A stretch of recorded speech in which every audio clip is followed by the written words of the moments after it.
You're listening to The Jacob Valk Show. He's breaking down the latest and greatest in sports as only he can. Follow him on Twitter at RealJacobValk. Here he is, Jacob Valk.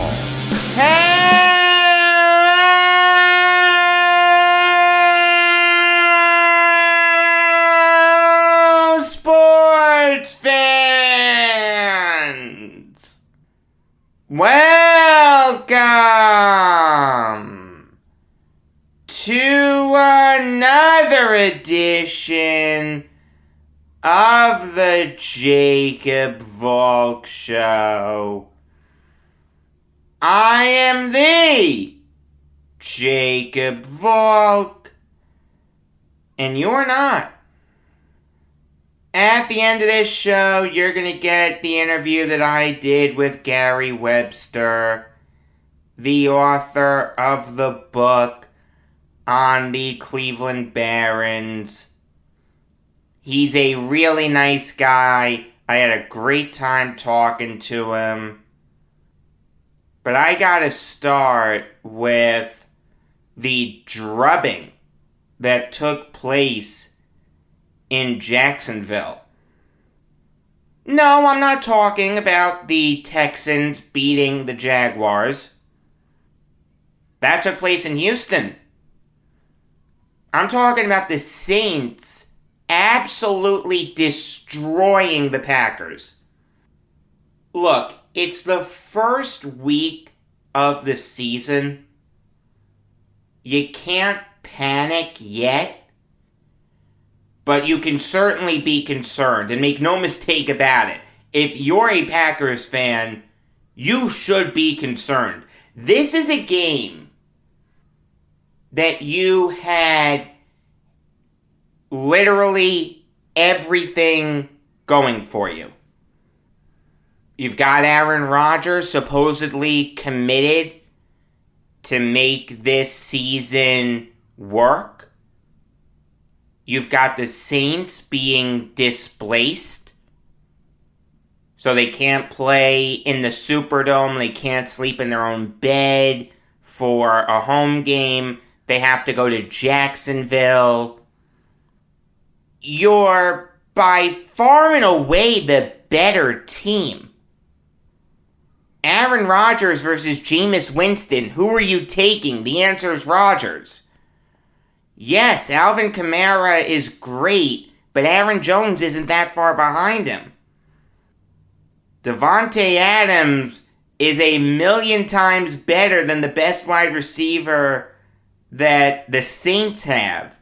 The Packers entered this year as a Super Bowl contender.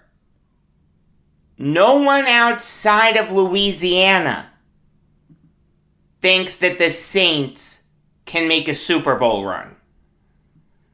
But somehow, some way, the Saints just utterly destroyed the Packers. This was like seeing an NFL team go up against a Pop Warner team. Now, if you would have told me that this game was going to be a blowout, I would have believed you. But I would have gone the other way with it. I mean, I picked the Packers in this game. The Packers are favored by less than a touchdown. They've got everything going for them. Great, fantastic. Give me Aaron Rodgers. If you would have told me that the Saints were going to blow out the Packers, I would have said you were nuts. If you don't want to panic now, that's okay, but you need to be concerned. Because the evisceration that took place in Jacksonville yesterday was nothing short of complete. You saw the total dominance of the Saints over the Packers. And the thing is, it started really well for the Packers. The Packers' defense on the opening drive bent, but it really didn't break. You've got Matt LaFleur going for it on 4th and 1 at his own 34. If he had trusted Rodgers like that last year, maybe, just maybe, the Packers are in the Super Bowl. After that, though, after the first Packers drive, it was all downhill. The Saints went on an epic drive, 15 plays, over half a quarter. It resulted in a touchdown. Then the Packers were forced to punt on the ensuing drive.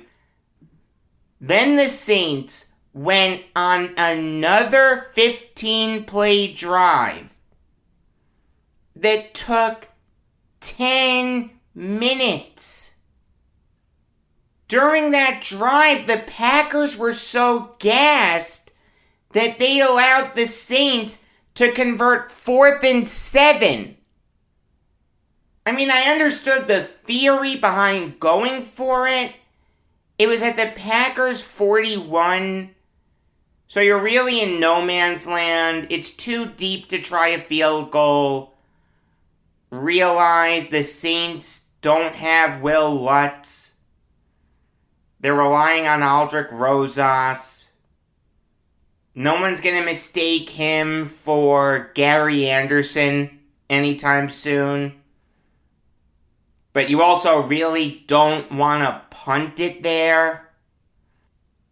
It's no man's land. So yeah, I understood going for it. I was surprised to see it, though. I did think the Packers were going to stop the Saints. You know that Winston's going to throw it. Maybe you didn't know that it was going to go to Jawan Johnson, but you knew that Winston was going to throw it. That's an inexcusable conversion. If you're the Packers defense, to get beat there is indefensible. You have the chance to get off the field. You're clearly exhausted. Just make one more play, and then you're only down 10-0. Rodgers gets the ball back near midfield, and he can make it a one-score game. To give up that 4th down conversion was really the turning point of this game. By the time it was 1st and goal at the 9-yard line, you had a sense that the Saints would punch it in. Granted, it was touch and go there for a little bit. Taysom Hill got stuffed on 3rd and goal, but then Dean Lowry committed the big offsides. Then Winston found his new go-to guy, Johnson, for the touchdown. The failure to stop the Saints on 1st and goal is another big moment. Not as big as not getting off the field on 4th and 7, but pretty darn close.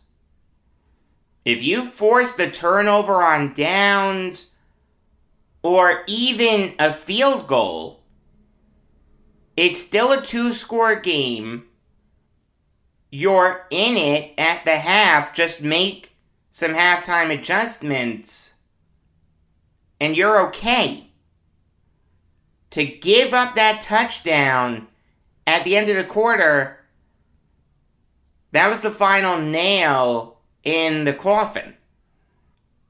You want to tell me that the final nails in the coffin were actually the 2 Rodgers interceptions that he threw on back-to-back drives? You can make that argument, I mean, one gifted the Saints a touchdown. The second one, the one that gave the Saints the ball at the Packers' 12-yard line, you knew that the Saints were going to punch it in. But to me, the bigger moment was that last Saints drive of the first half. The failure to get off the field on 4th and 7, and the failure to stop the Saints on the goal-to-go situation. By the end of the game, Jameis Winston had done something that's never been done before in NFL history. He threw 5 touchdowns while throwing for under 150 yards. That is absolutely incredible. Give Alvin Kamara credit for running the ball so well.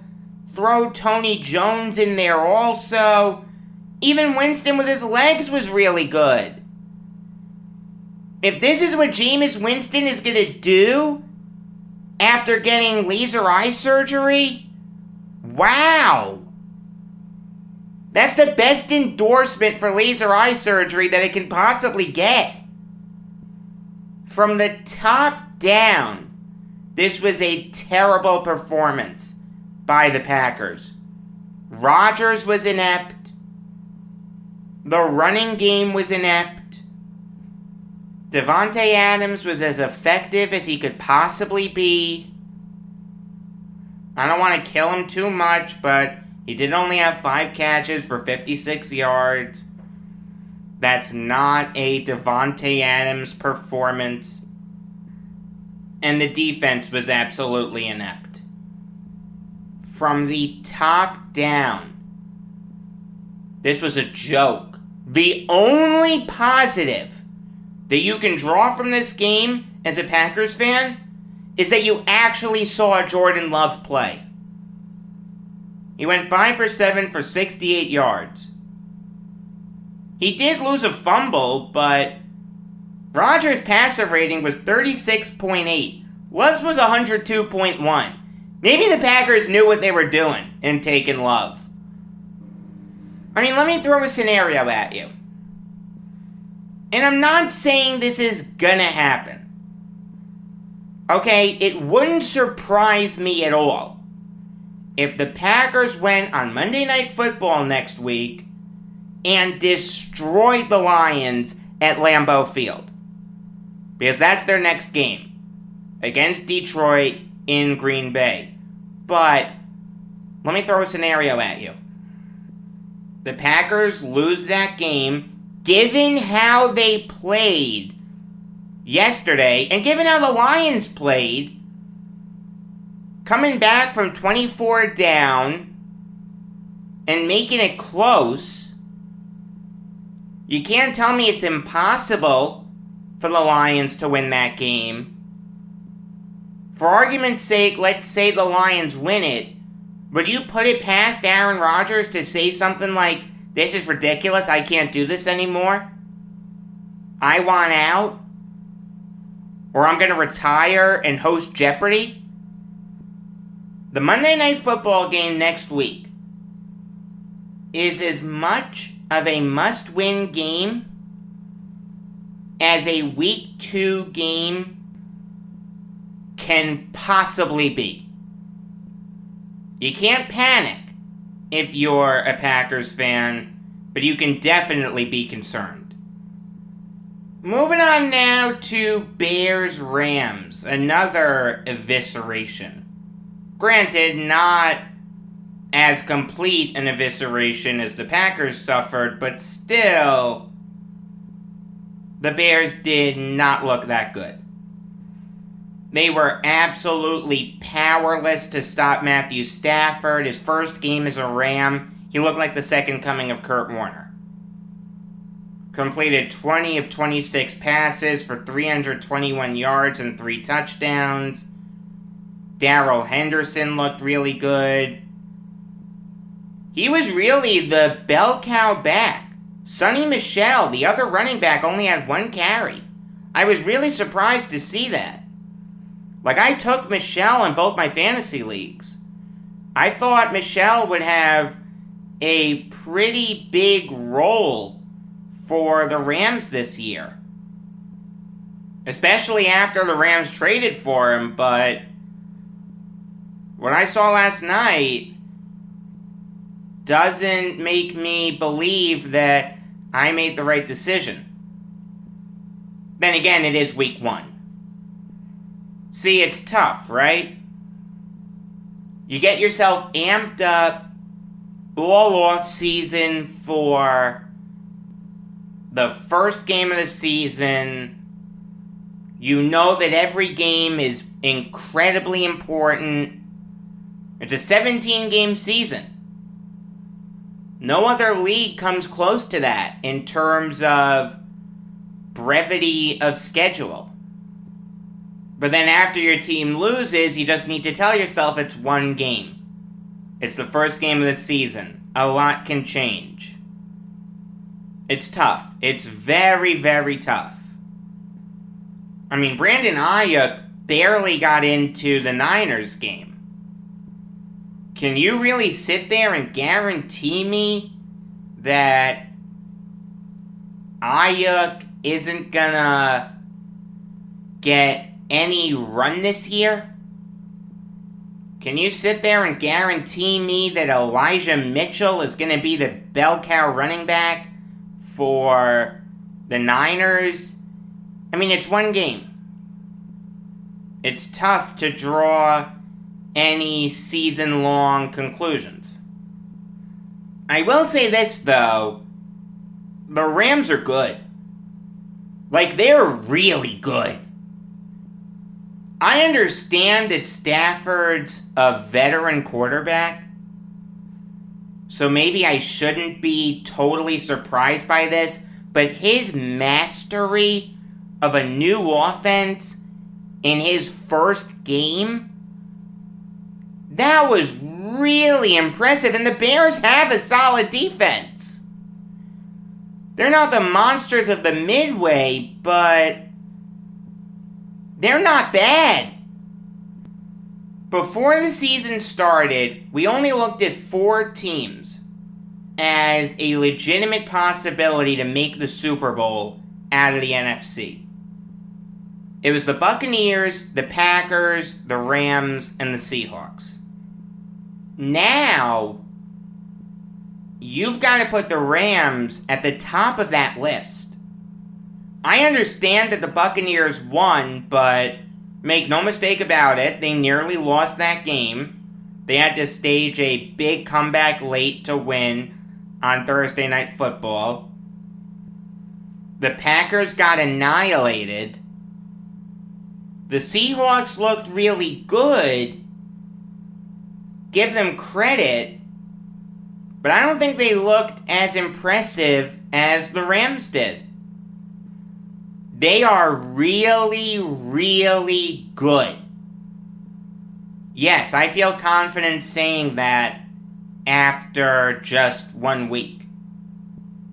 As for the Bears, you've got a lot of people criticizing Matt Nagy for sticking with Andy Dalton over Justin Fields. I mean, they want Nagy gone now. Firstly, let me say that I like Nagy. I think he's a good coach. You gotta realize something. He'd be out of a job for just a minute. Another team would snatch him up like that if you were to fire him. Not as a coordinator or as a head coach. If you fire him now, obviously that's not going to happen. But certainly as like an assistant to the head coach or something like that. Maybe a team like the Giants would bring him in. Put Judge and Garrett on notice. After that dreadful performance yesterday, let's bring in this guy who we like and see if he can help you turn the ship around. Granted, that's not going to happen now because Nagy isn't going to be fired now, but Nagy would be out of a job for a second before he's picked up again. See, the thing is, it's totally reasonable for you to want to see Justin Fields. He's the new toy. Think back to when you were a child and you got a new toy. You couldn't wait to play with it. Fields is that new toy. You've never experienced him before. So you want to give him a shot and see if he can be the second coming of Sid Luckman. I totally get that. And there's no question that Justin Fields has a higher ceiling than Andy Dalton. Dalton can only take you so far. With Fields, you have the chance to do something pretty special in the near future. Think about the quarterbacks of the future in the NFC North right now. You've got Jared Goff, Justin Fields, Jordan Love, and Kirk Cousins. Justin Fields is the best guy in that group. Maybe you put Cousins ahead of him. Maybe, but I'd go Fields. But you've got to realize this. Andy Dalton was not the reason that the Bears lost yesterday. I understand that the Bears only scored 14 points. But realize, the defense gave up 34 points. If Justin Fields started that game, let's say you score one more touchdown, maybe two, you're still losing that game. Also, does Fields really give you the best chance of winning? We don't know. Of the 3 rookie quarterbacks to start yesterday, none of them won. Trevor Lawrence lost to the Texans, Zach Wilson lost to the Panthers, and Mac Jones lost to the Dolphins. Don't make it seem like the rookie quarterback is going to come in and be your panacea. The worst thing you can do is put a rookie quarterback in too early. You risk killing his confidence if it doesn't work out. You may be forced to bench him again, which would kill his confidence even more. I don't hate Matt Nagy playing it safe. Look, you'll see Justin Fields at some point. There's no way that Andy Dalton starts all 17 games. I don't know when you'll see Fields, but I promise you, you're gonna see him. I will say this, though. When Fields plays well, not if, when, because I really like Fields. I think he was the 3rd best quarterback in this past draft. When he plays well, will we give Matt Nagy credit for coaching him up? We better. If we don't, that's the typical guy who I hate can't do anything right, but the guy who I like does everything right logic. I hate that. That's hypocritical.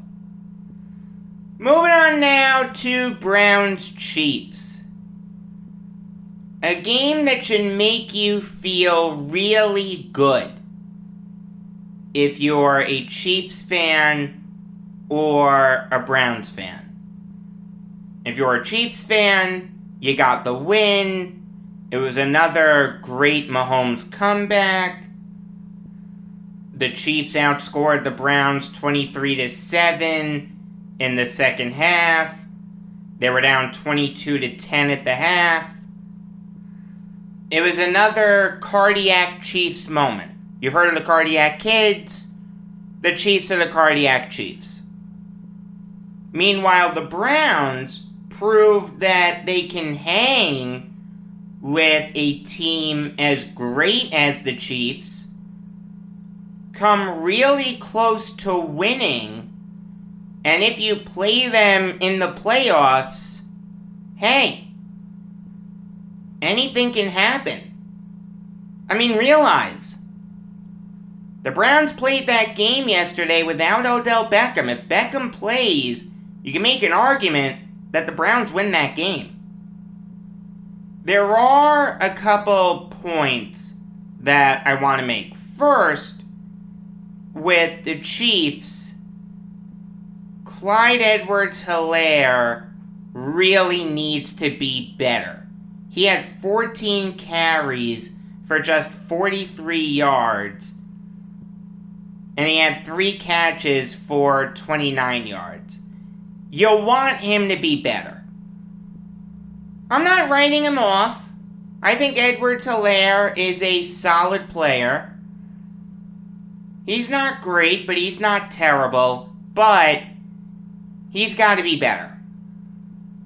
Even though Patrick Mahomes is the best player in the NFL today, you've still got to give him a running game. There were many years where Peyton Manning was the best player in the NFL. He didn't have a running game, and the Colts lost their last game of the season. Think about the one Super Bowl that Manning won with the Colts. It was Joseph Adai's rookie season. If you'll recall, Adai was 1,000-yard back that year, and he had 7 touchdowns. Even the best quarterbacks need help. Mahomes really didn't get any from Edwards-Helaire. Again, not writing him off. Not saying he's a bust. Not saying that the Chiefs should go out and bring in another running back, but it is cause for concern. I do have a concern for the Browns, though. Why didn't they keep Denzel Ward on Tyreek Hill all game? There were plays where Hill was going up against guys like John Johnson and Troy Hill. The only guy who has a chance at stopping Hill, if you're the Browns, is Denzel Ward. Whatever happened to the days of your best corner guarded the best receiver, your second best corner guarded the second best receiver, etc., etc. You want to tell me you want one corner on the left side the whole game? No, I don't buy that. I don't think that's smart defense. Denzel Ward covered Tyreek Hill really well. According to Pro Football Focus, when Hill was matched up with Ward, Hill only had 4 catches for 34 yards. You know what Hill's final stats were? 11 catches for 197 yards and a touchdown. That's a bad job by Joe Woods, the Browns' defensive coordinator. But all in all, both these teams are really, really good. And it wouldn't surprise me if we saw these two teams go up against each other again in the playoffs. Last year when that happened, the Chiefs won 22-17. That was the magical Chad Henne game. A game between these two in these playoffs could end very differently.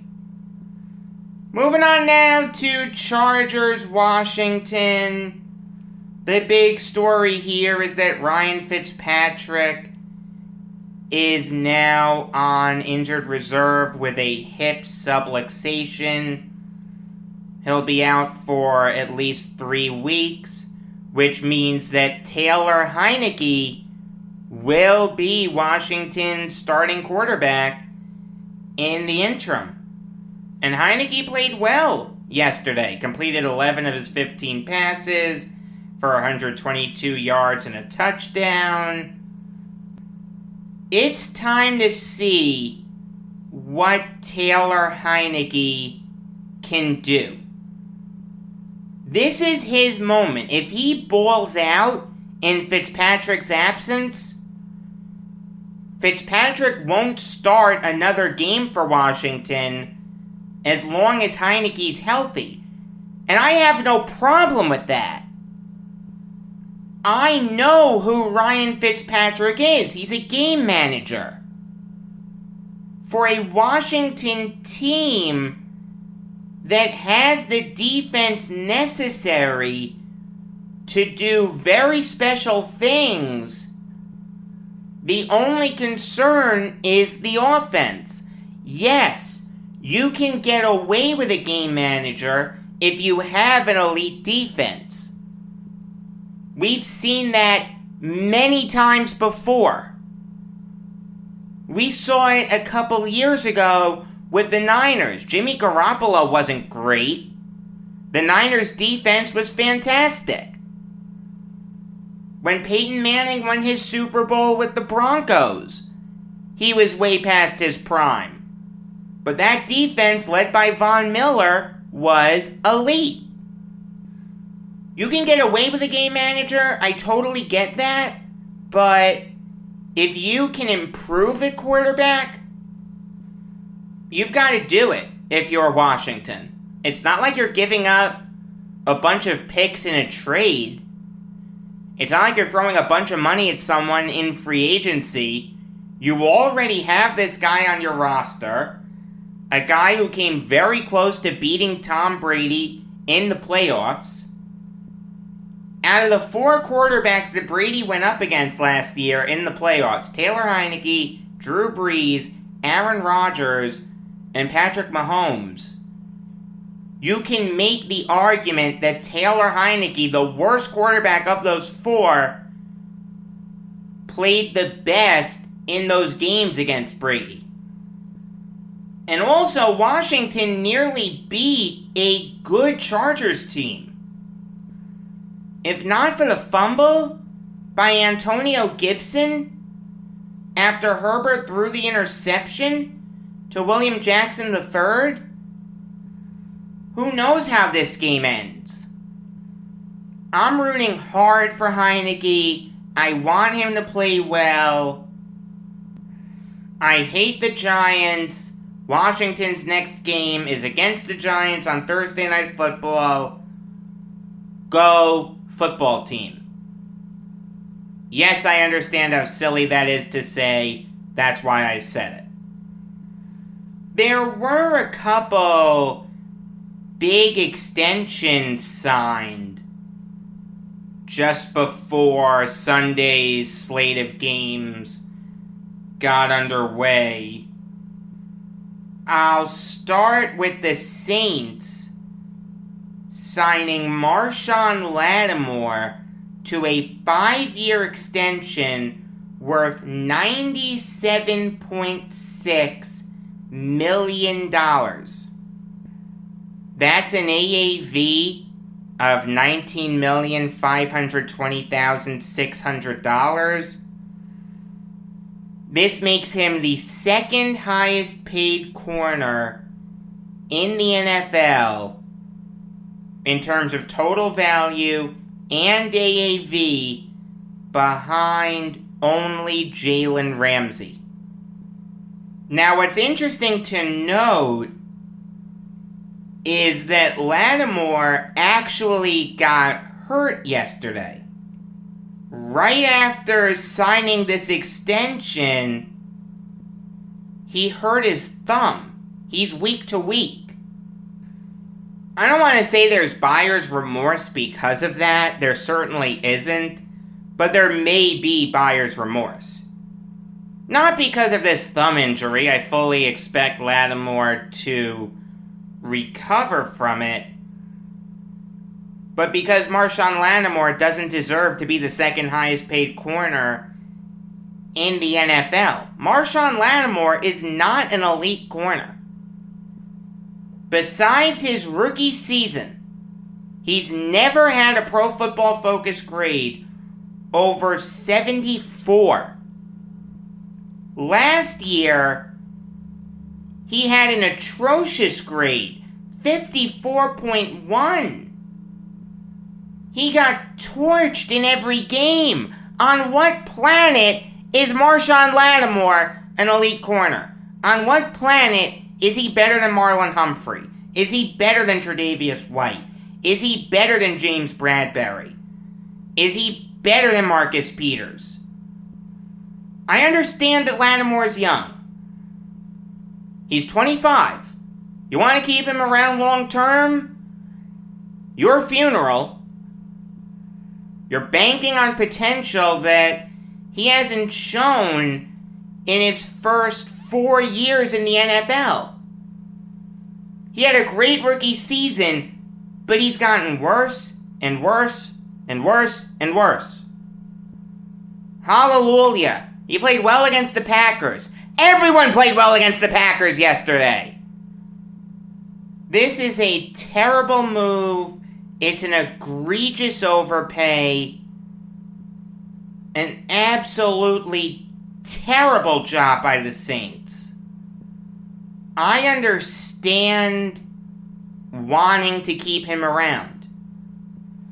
But Lattimore is overrated to me. He only has 5 interceptions in the last 3 seasons. I'm not counting this season since it's only 1 game. This is a terrible move by the Saints. It will come back to bite them in the ass. Moving on now to the Eagles signing Jordan Mailata to a 4-year extension worth $64 million. And this is risky, but I understand the logic. Look, Mailata showed last year that he has a ton of talent. He didn't get a chance to show it in 2018. He didn't get a chance to show it in 2019. But last year, he played really well. He had a 70.3 overall grade last year, according to Pro Football Focus. So sitting and learning for those first 2 years really helped. I mean, here's a guy who didn't start playing football until he was drafted by the Eagles. He used to play rugby. The Eagles saw something in him. They drafted him in the 7th round. And he actually became one of the best left tackles in all of football last year.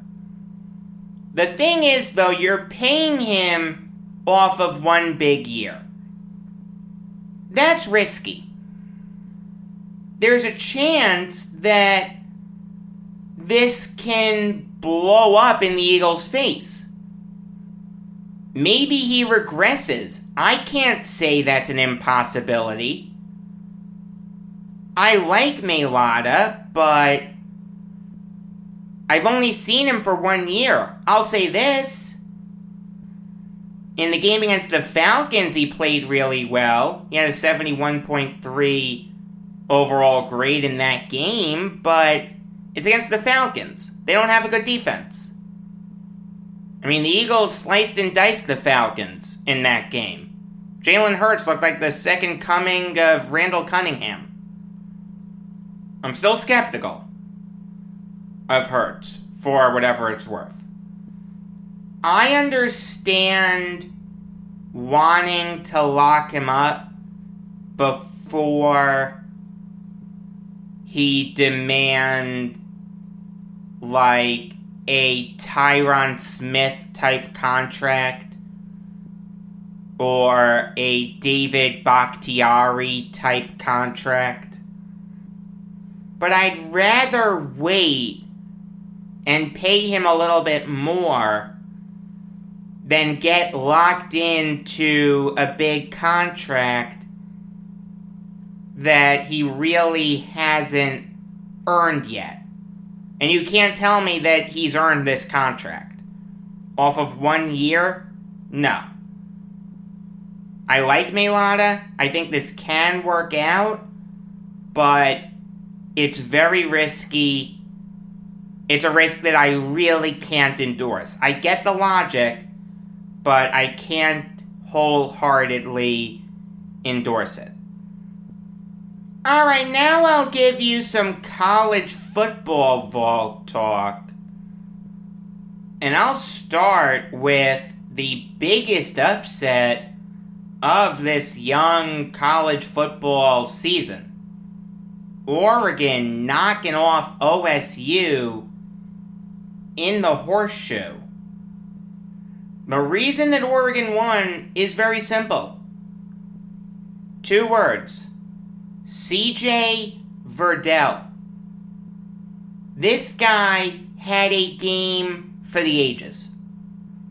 20 carries for 161 yards and 2 touchdowns, including a 77-yarder that really, I don't want to say broke the game wide open, but it did give Oregon a 2-score lead. After that, both teams went touchdown for touchdown, so that run was huge. He also had 3 catches for 34 yards and a touchdown. He was by far and away the best player on the field for both teams. As much as I like CJ Stroud, and I really like him, he had a great game on Saturday. He threw for just under 500 yards. But Verdell was better. He was better by a mile. It wasn't even close.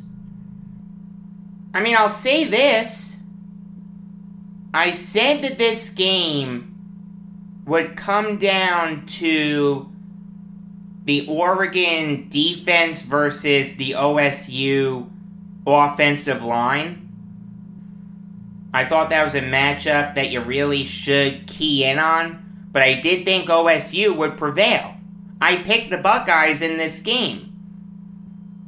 The thing is, though, outside of the left side of OSU's O-line, Nicholas Petit-Frere and Taylor Munford, the O-line really no-showed. I wasn't impressed with Luke Whippler. I definitely wasn't impressed with Paris Johnson Jr., and I really wasn't impressed with DeJuan Jones. So I guess from that end of things, I was right, but I'll be honest with you, I didn't see Verdell coming.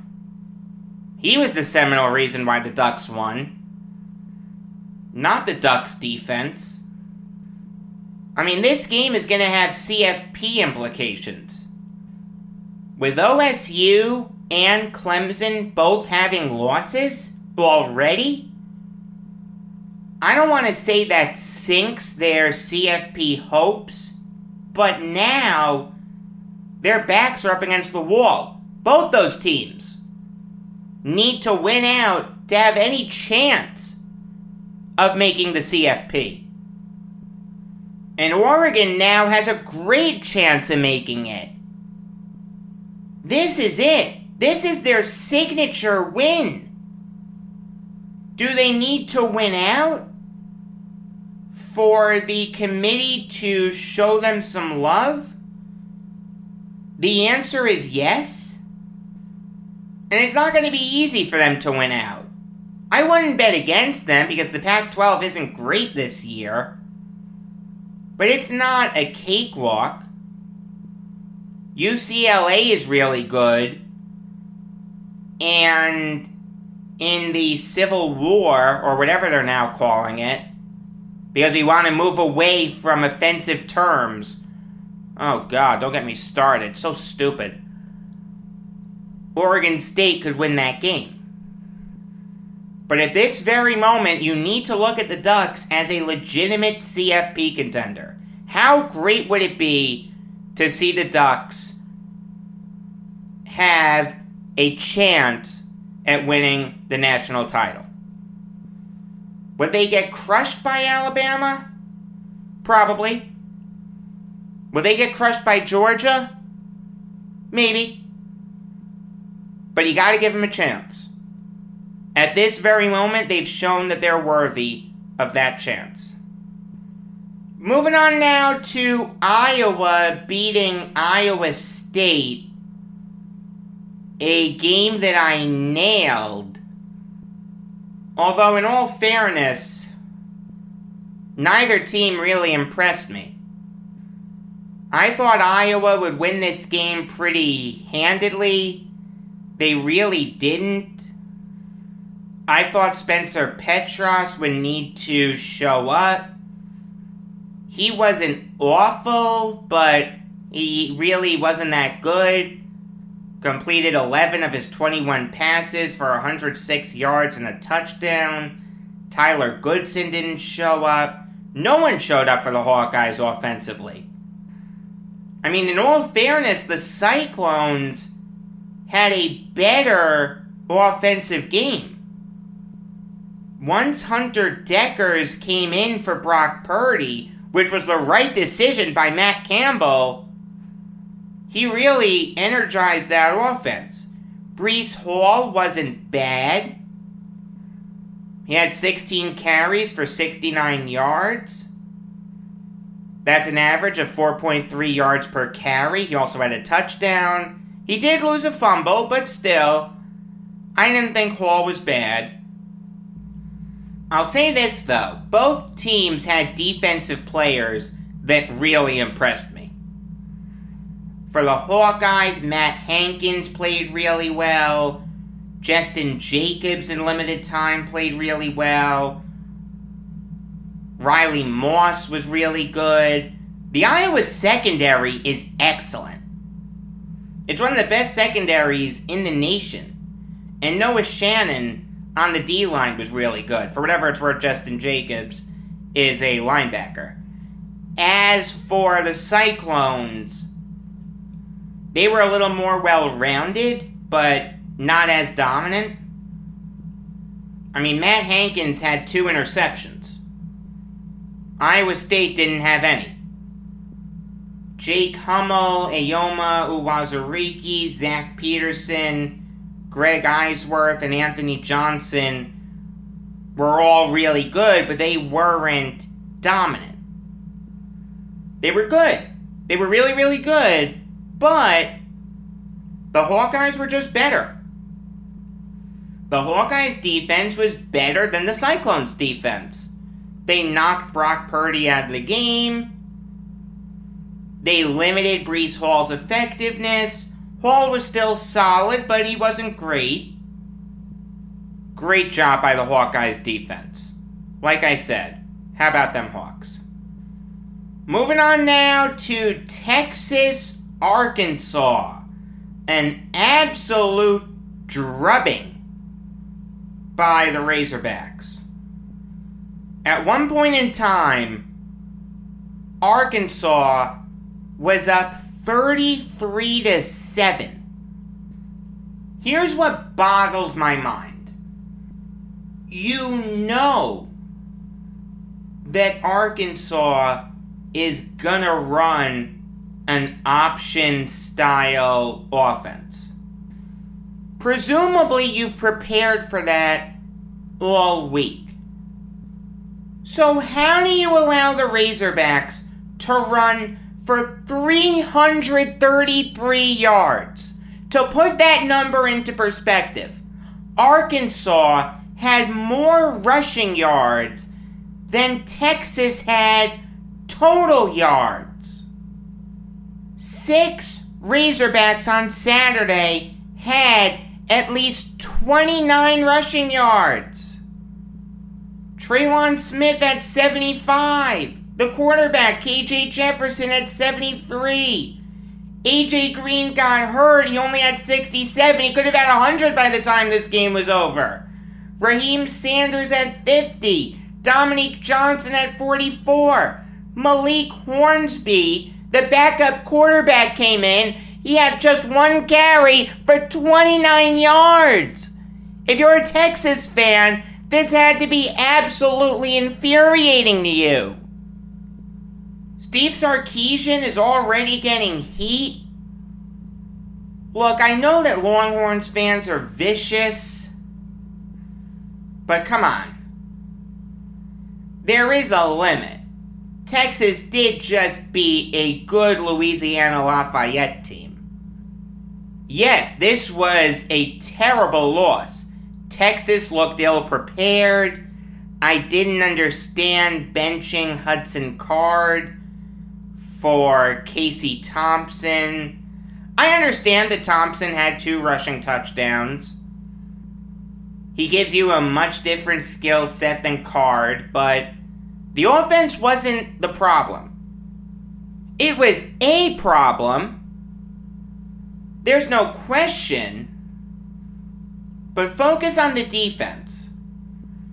Not the quarterback, who against the Raging Cajuns completed 2/3 of his passes, threw for 224 yards, and had 2 touchdowns. Granted, Card was not that good on Saturday, but the defense was the seminal reason that the Longhorns lost that game.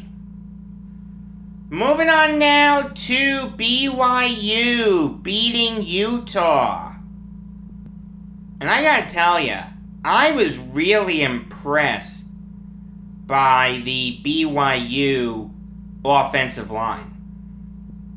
Blake Freeland, James Empey, Clark Barrington, and Connor Pay were all really good. I mean, granted, Pay didn't play a whole lot, but when he played, I thought he was excellent, especially in pass blocking. That O-line gave Jaron Hall time to work. He had a Jameis Winston type game where he threw for under 150 yards, but he had 3 touchdowns. Tyler Algier had 27 carries for nearly 100 yards. Hall had 8 carries for 92 yards. That was all possible because of the BYU offensive line. Job well done by them against a good Utah defense. Guys like Nephi Sewell, Devin Lloyd, and Hayden Fury are talented players, and they played well on Saturday. They just weren't great.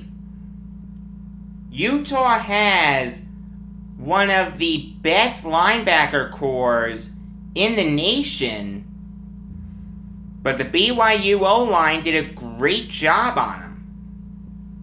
You can't say enough good things about that performance. As for the flip side of that coin, the Utah offense versus the BYU defense, Charlie Brewer really didn't play that well.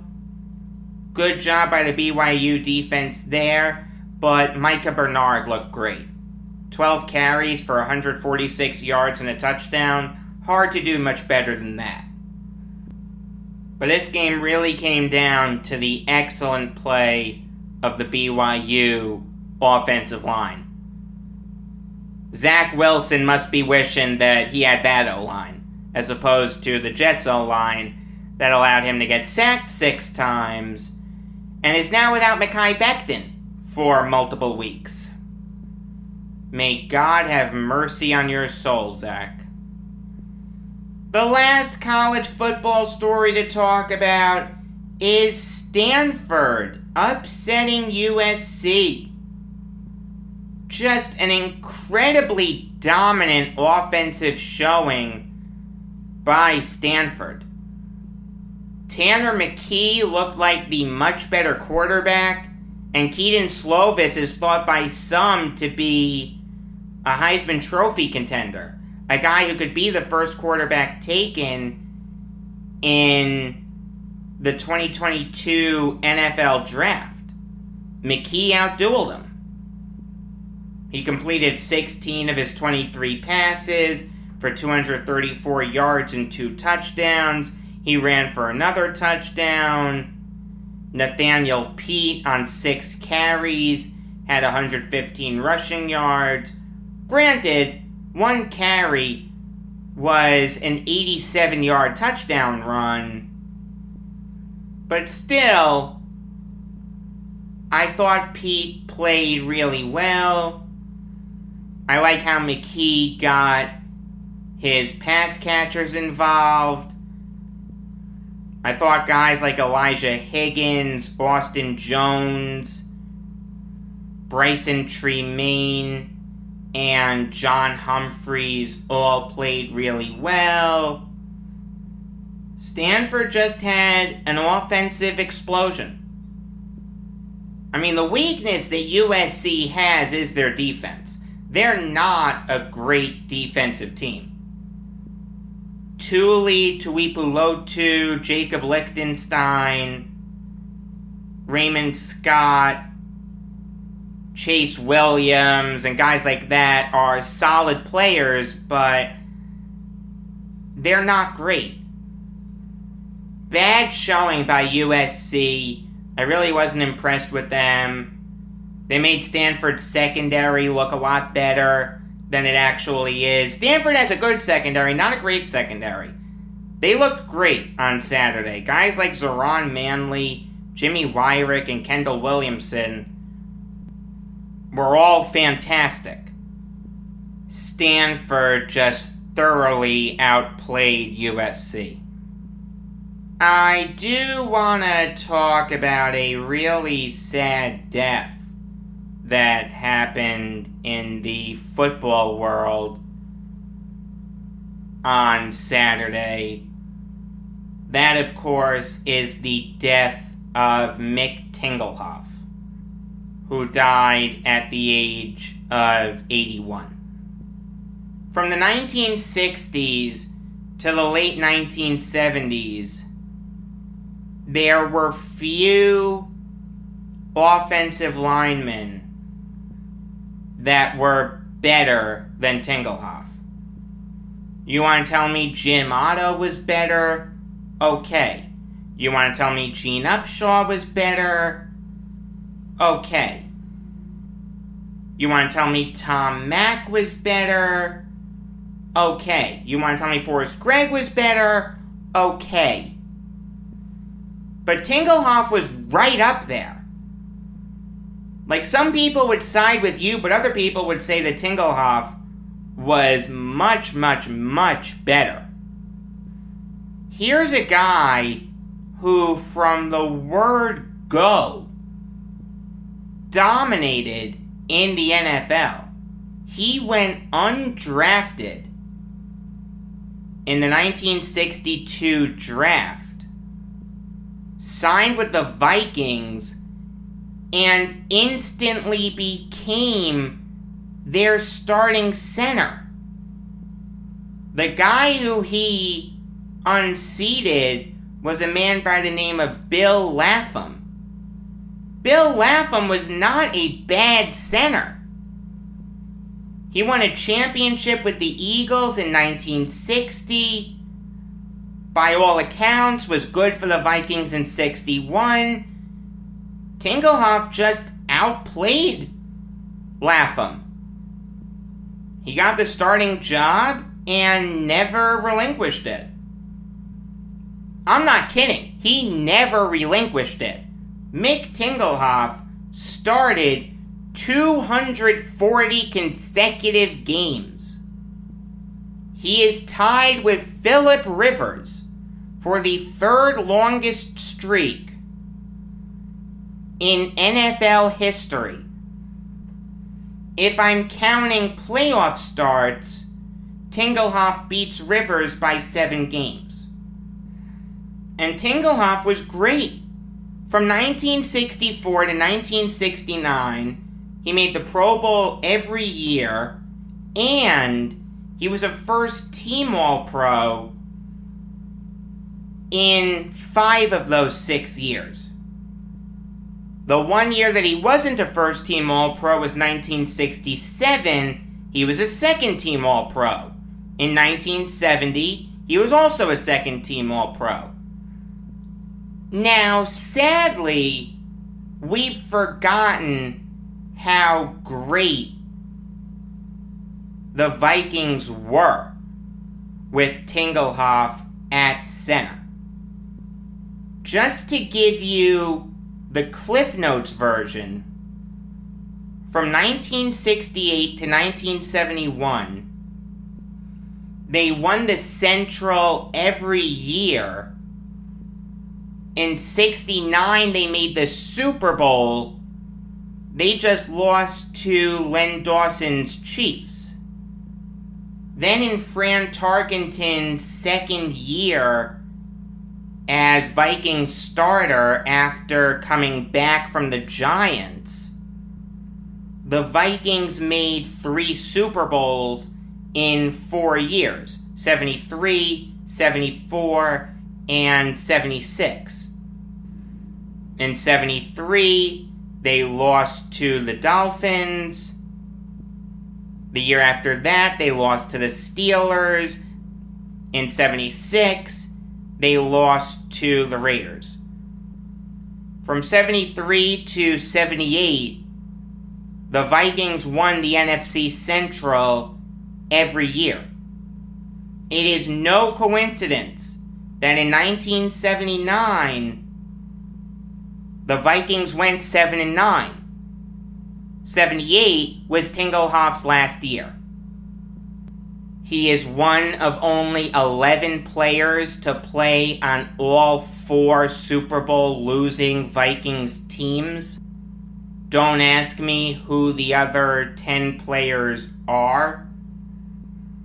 I know that one is Jim Marshall. Alan Page is there also. Carl Eller's there. Paul Krause, I think, is there. After that, I'm drawing a blank. Tingelhoff is in the Vikings Ring of Honor. He was named one of their 50 best players. He was on their 25th and 40th anniversary teams. His number 53 is retired. And he is in the Pro Football Hall of Fame. The senior committee put him in 2015. You may be asking yourself, why did it take Tingelhoff so long to get into the Hall of Fame? If he retired in 78, why did he go into the Hall of Fame 37 years later? In his 32nd year of eligibility. I'll tell you why. It's very hard to evaluate offensive linemen from the past. In essence, we just have to rely on what newspaper writers said. What Pro Bowls they made, what All-Pro teams they made. whether their teams were any good. How many people are alive today that could tell you a ton about Mick Tingelhoff? Tingelhoff was hurt by only making 6 Pro Bowls and 5 All-Pro first teams. Guys like George Coons, Ed Buddy, and John Morris all made more Pro Bowls than him. Those guys probably aren't gonna sniff the Hall of Fame anytime soon. And when you look at first-team All-Pro selections, Tingelhoff is behind guys like Ron Mix, Jim Tyrer, Jim Otto, Forrest Gregg, etc., etc. All great players, all Hall of Famers, but we've got to draw the demarcation line somewhere, right? The thing is, though, I feel like it's kind of lazy to rely on just Pro Bowls and All-Pro selections. Pro Football Reference has a stat called approximate value. And by the nature of the name, it's not gospel. I totally get that. But I feel like it's a really, really, really good stat. From 1960 to 1980, only Jim Otto had a higher approximate value than Mick Tingelhoff out of all the offensive linemen to play in that 20-year stretch. I mean, we're talking about a guy who blocked for Fran Tarkenton, Chuck Foreman, Bill Brown, Dave Osborne, guys like that. Really good players. In the case of Tarkenton, a great player. Also, Tingelhoff made 4 Super Bowls in 8 years.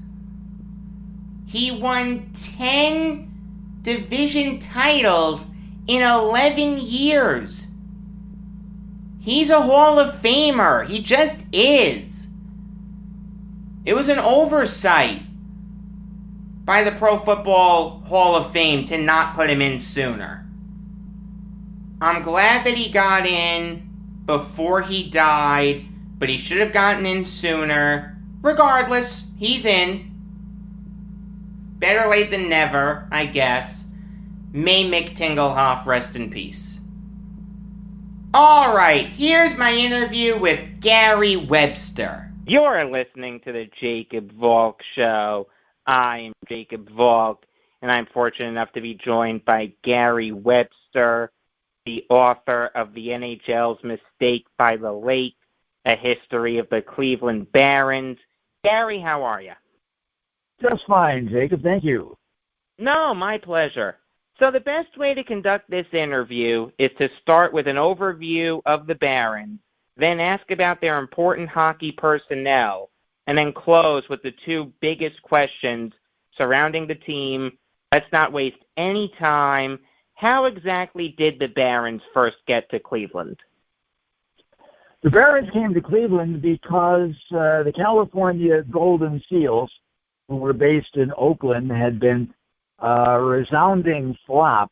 Now, the National Hockey League, after for so many years, roughly 35 years, having the same 6 franchises, became involved in an expansion frenzy with the 1967-68 season, and one of the franchises that was created, they expanded to 6 new locations for the 1967-68 season, one of them being the San Francisco Bay Area.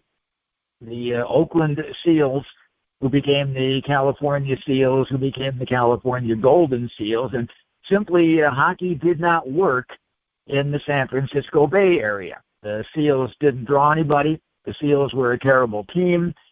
They were for a while owned by Charles O. Finley, the owner of the Oakland Athletics, who was just as cantankerous in the National Hockey League as he had been in Major League Baseball. In 1975, the Golden Seals were purchased by Mel Swig, a businessman from California. Actually, three men purchased the Golden Seals. Mel Swig owned 60% of the stock. George Guns III, who lived in the San Francisco area at that time but was born and raised in Cleveland, owned 38% of the stock. And a fellow named Bud Levitas owned 2% of the stock. And this will be the first and last time that we referred to Bud Levitas, whose 2% of the stock did not involve him in any of the shenanigans that would go on once the team got to Cleveland.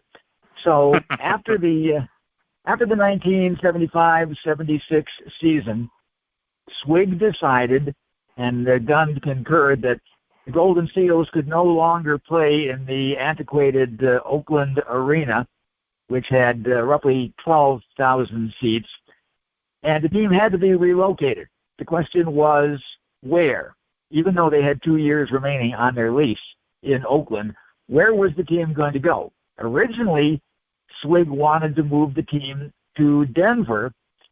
Denver had a relatively new arena, McNichols Arena, which was the home of the Denver Nuggets. The problem there was McNichols Arena was municipally owned, and they could not reach a lease agreement. Swig could not reach a lease agreement with the city of Denver. That left one other new building available, and that was the Richfield Coliseum between Cleveland and Akron, which may very well have been the finest indoor sports facility in the country. And I was in the Richfield Coliseum on many occasions watching Cleveland Cavaliers games. And the difference between McNichols and Richfield was that Richfield was privately owned. So it was much easier for Swig to reach a lease agreement with the owner, a gentleman named Sandy Greenberg, of the Richfield Coliseum. It all came together extremely quickly. Within a month after it was determined Denver was out of the picture, a lease agreement was signed, and the California Golden Seals became the Cleveland Golden Seals, who shortly after that became the Cleveland Barons, named after the city's old American Hockey League team. It all happened within 30 days in the summer of 1976. Okay. All right, that makes sense. So you brought up Richfield Coliseum. Obviously, that's where the Barons played for their 2 seasons in the NHL. I'd like you to go a little more in depth on the Coliseum. What can you tell us about it? Well, the Coliseum had the largest seating capacity for hockey of any building in the United States. The seating capacity for hockey was 18,544. The building was 3 years old at the time the Golden Seals moved to Cleveland. It had roughly 6,500 more seats than the Oakland Arena, where the Golden Seals had played. And Mel Swig envisioned lots of fannies in those seats to watch his hockey team play. Now, there was a major fault with the Richfield Coliseum. And as I said, I was 20 years old when the Golden Seals moved to Cleveland, and I saw many a basketball game there, a few hockey games with the Cleveland Crusaders of the World Hockey Association, who had left town to enable the Barons to move in. The fundamental problem with the Richfield Coliseum was it was located about 25 miles to the south of downtown Cleveland and about 15 miles to the north of downtown Akron. It was at the interchange of State Route 303 and Interstate Route 271. The man who envisioned the Coliseum, and it happened without a penny of public money being spent on it. The Coliseum cost $35 million, financed entirely privately. The man's name was Nick Maletti, who had become the major domo of Cleveland sports at that time. When the Coliseum was built, Maletti owned the Cleveland Indians. He owned the Cleveland Cavaliers. He owned the Cleveland Crusaders. He owned a 50,000-watt radio station in Cleveland, which broadcast the Cavaliers and the Indians and the Crusaders. Now, Maletti had an idea, and it certainly seems to make sense. The idea was that the Coliseum, being not exactly equidistant between Cleveland and Akron, but not too far from being right in the middle between the two cities, the Coliseum would become the hub of a major business expansion. The Cleveland-Akron Metroplex would expand, and right in the middle would be the Coliseum, to be surrounded by shopping malls, to be surrounded by restaurants, to be surrounded by hotels, to be surrounded by businesses, and right in the middle of all of this expansion and growth would be the Richfield Coliseum. Problem is, that never happened. And you can drive by today the location of the Richfield Coliseum, and if you look real hard, you will see an empty lot in the national park between Cleveland and Akron. No hotels, no businesses, no restaurants, no nothing. The Coliseum sat there alone, basically in the middle of nowhere. The Cleveland sports writers liked to refer to it in reference to a popular TV show of that era as the big house on the prairie, because it was sitting there all by itself. The real problem, actually there were two significant problems. First of all, access. The interchange of Route 303, I-271, made access to the Coliseum quite difficult and time-consuming. And as someone who sat in many traffic jam of a mile and more in length trying to get into the Coliseum, and then who sat in the Coliseum's parking lot for literally hours after basketball games trying to get out, it was a royal pain to get into and to get out of the Coliseum. When there was a strong basketball team playing there, such as the Cavaliers in 1975-76, people were willing to put up with that. The Barons were a miserable team, and people were not going to go through that, although it wasn't necessary because they never do those kind of crowds. The other problem was Cleveland's miserable winters. It was literally dangerous many nights in November, in December, in January and February, during the heart of the hockey season. It was literally dangerous to drive to the Coliseum to go to a hockey game. I-271 was often a sheet of ice.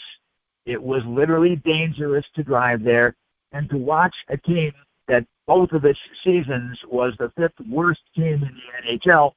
People just were not going to do that. So that was the story of the Coliseum as it pertained to the Barons. Right. Why didn't that area get built up? Because I'm an Islanders fan, and I remember the Lighthouse Project when Charles Wang was angling for a joint public and private venture to build up the area around the Nassau Coliseum, and it was destined to fail from the beginning, not worth getting into. But why didn't that area around the Richfield Coliseum get built up? Well, Jacob, I wish I could give you a definitive answer. Not being a city planner, it all seemed on paper to make perfect sense. Now, I think part of the reason was simply that the Cleveland Metroplex was already beginning to decline at this point. It was not growing, it was contracting.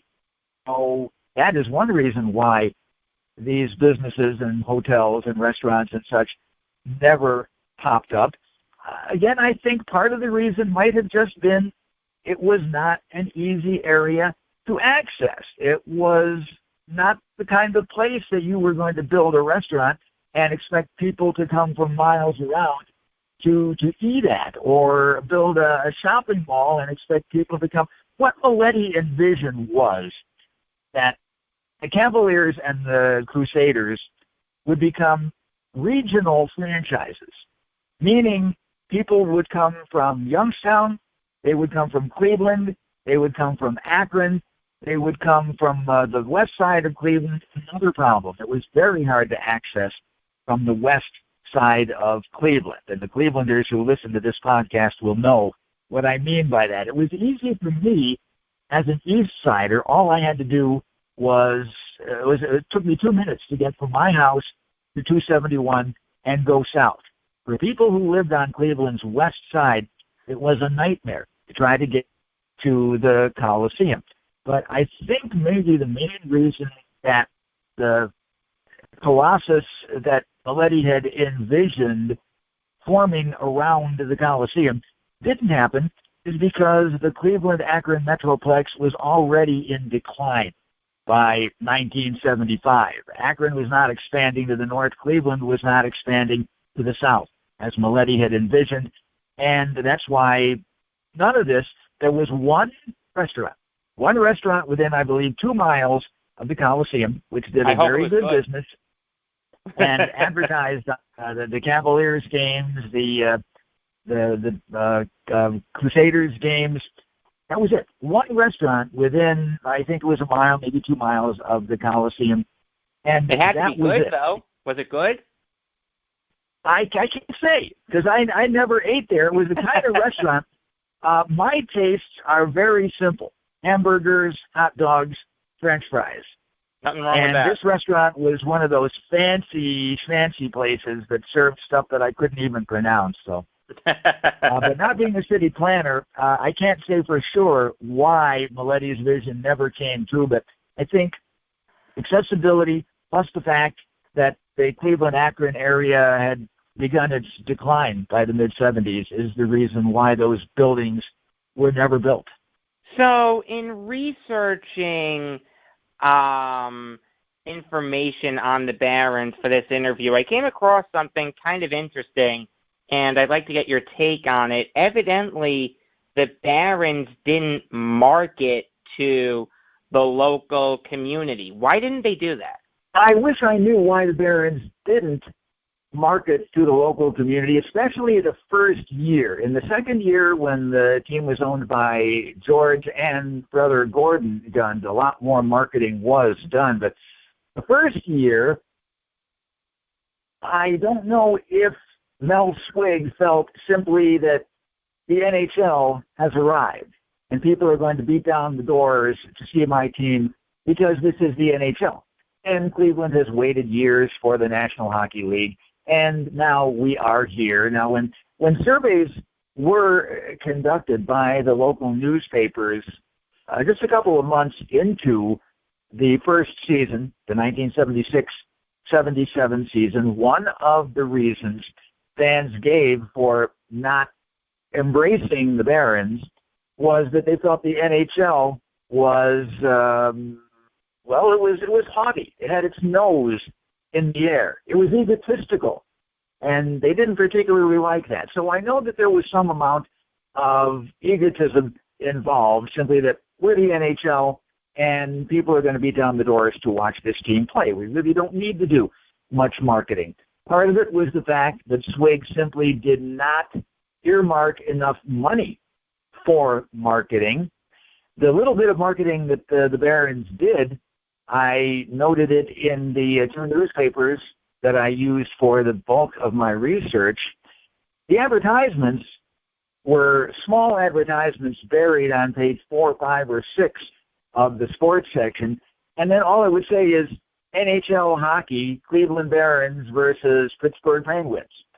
When they did do any kind of marketing at all, the marketing was for come see the Canadiens, come see the Flyers, come see the Islanders, the strong teams of that particular era. It wasn't come see your Cleveland Barons, it was come see the opposition. And that wasn't drawing people either. No. Right. So I think maybe the best way to answer that question, when Swig sold the team to George Gund III and brother Gordon in June of 1978, Upon leaving town, he admitted, I did not have good information when I brought the team here. If I had known when I came here a year ago what I know now, I certainly would have done things differently.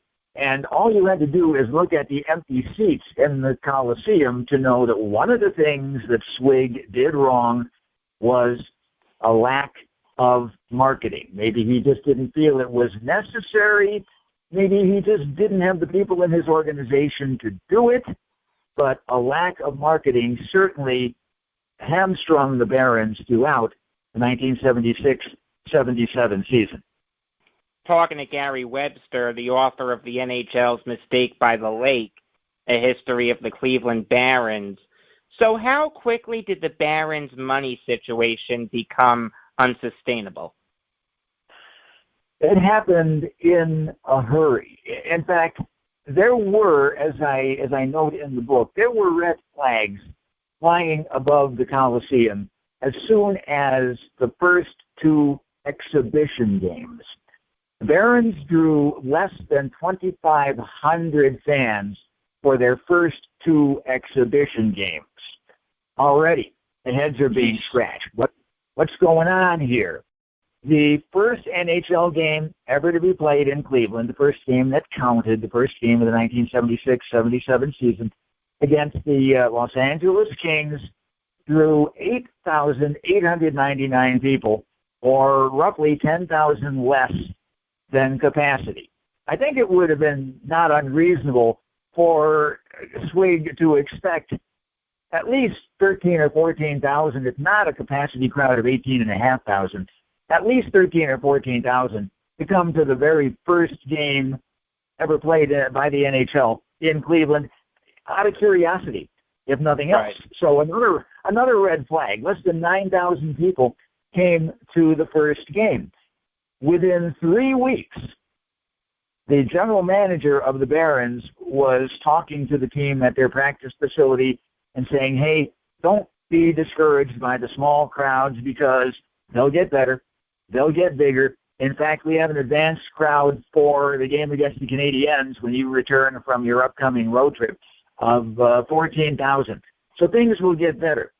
But by January of 1977, the Barons were in dire straits financially. By the end of the month, when the National Hockey League All-Star Game rolled around and the Board of Governors held its mid-season meeting, there was Mel Swig with his hat in his hand saying, you got to bail me out. I'm broke. Oh, man. Board of Governors must have loved that, right? Oh, they appreciated it because Swig was not the only one who was there asking for a bailout. The Pittsburgh Penguins were in trouble. The Atlanta Flames were in trouble. The St. Louis Blues were in trouble. Now, just a side note, the Blues were in trouble for a most interesting reason.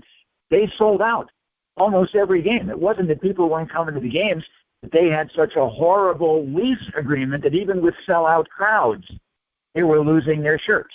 Is that right? I didn't know that. Huh.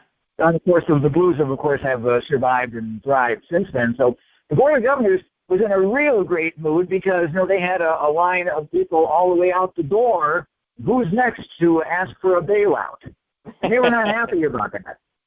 Oh, gotta love it. Okay, so let's get to some of the hockey personnel now. Can you lay out Bill McCreary's time with the Barons? Bill McCreary was the general manager and had been with the team in Oakland, had been a friend of Mel Swig's for a number of years, as I understand it, based on my research. And McCreary lasted only until early in January. Now, I don't want to lay this particular incident at McCreary's door, but Jacob, here is a good example of why the Barons bombed in Cleveland after the team had moved to Cleveland. This was July of 1976. And the Cleveland newspapers, the hockey writers for the Cleveland newspapers were noting, hey, there's a guy out there who used to play for the Crusaders. His name is Paul Schmier, and he was the World Hockey Association's best defenseman last year. Well, the Crusaders are now in a state of limbo, and you can probably get Schmier, and boy, would the fans like that, because the fans don't know any of these guys. I mean, this is a bunch of guys named Joe that you brought here from Oakland. The Golden Seals had one player who could sort of be called a star player. That would be Dennis Morock. But even Morock was years away from the eventual star status that he would earn in the NHL. So you're bringing a bunch of guys named Joe here, and it would really be great for the fans if you would sign Paul Schmier and you get a familiar face in the Barons lineup. And Bill McCreary's response was, oh, no, we can't do that. He makes too much. He would upset our entire salary structure, and he would make all of our players angry with the amount of money that he makes. So that's not going to happen. We can't do that.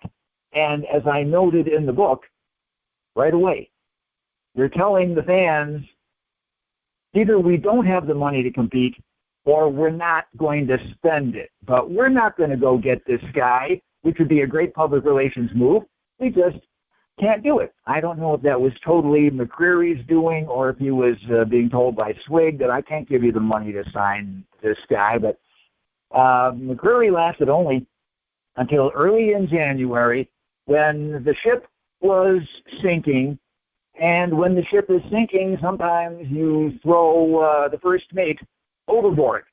And that's exactly what happened here. And Swig explained, I might have given Bill more responsibility than he was able to handle, but we are going to have to make a change in the general manager's office. Now, an interesting sidelight, I was a student at Kent State University at this time, and Bill McCreary wound up being signed by the athletic department of Kent State to coach their hockey team. So he sort of landed on his feet. But that is what I can tell you about McCreary. Okay, that's quite all right. Speaking of coaches, how would you describe the career of the only head coach of the Cleveland Barons, Jack Evans? Well, Evans was not given a lot to work with in Cleveland, and really the entire first year of the Barons, as far as being a true barometer of Evans' coaching ability, it's hard to use that to judge between the fact that the team was uprooted, moved to a new city, everybody's trying to get their bearings in a new place. Then you have ownership declaring pretty much bankruptcy, and Evans admitted during the crisis of late January and through February when the players were not being paid, Evans admitted that he was not coaching to win games at that point. He, like so many others, thought the team was going to eventually go belly up, and he felt it was his responsibility, which I think says something about him as a person and a former hockey player. He played, I believe, 15 years in the NHL. It says something about him as an individual that his concern when it looked like the Barons were going to fold was to get as many players into the games as possible to give them an opportunity to show what they can do in the event that they either became free agents if the Barons folded, which the NHL said will never happen, or if they were going to be subject to a dispersal draft so scouts from other teams could see these guys play. And winning games was secondary, which I think says something about Evans as an individual. But I also think, I think possibly as a talent evaluator, he may have left something to be desired, because all Clevelanders heard from the time the Barons arrived, from Evans, from McCreary, from Harry Howell, the man who succeeded McCreary as general manager, from Mel Swig, from everybody, from the top on down, is we're bringing to town an up-and-coming young hockey team that is going to challenge for a playoff spot, and we're on the upswing, and we're loaded with talent. And, well, the results certainly indicated otherwise. In his second year, Evans seemed to be kind of befuddled as to, I just can't get these guys to play the way I think they're capable of playing. The Barons won 25 games their first year, Jacob. They won 22 their second year. And Evans eventually just kind of shrugged his shoulders and said, I don't know what the problem is. I think we have talent here, but it's not producing the victories that I think we should. Now, after the Barons merged with the Minnesota North Stars and Evans did not become the coach of the merged team, he did coach the Hartford Whalers for a few seasons in the 1980s and got them into the playoffs. So judging him by what happened in Cleveland is kind of unfair because it was just an impossible situation for anybody to try to coach that hockey team. Right, absolutely. I mean, there's no question that Evans didn't have a ton of talent to work with. There's only so much you can do. Talent wins over scheme. There's no question about that. Yeah, it's unfair to write Evans off as a bad coach for what he did in Cleveland. No question about that. Talking to Gary Webster, the author of the NHL's Mistake by the Lake, A History of the Cleveland Barons. Now, there was one good player that the Barons had. Well, more than good. He was great. This guy was great in his heyday and has a case to be a Hall of Famer. What can you tell us about Dennis Morock? Dennis Morock was the closest the Barons had to a star player. He made the All-Star team in the 1977-78 season, led the team in scoring. In fact, Morock holds the team record, which will never be broken since the Cleveland Barons have ceased to exist long ago, of 36 goals in one season. That was in 1977-78.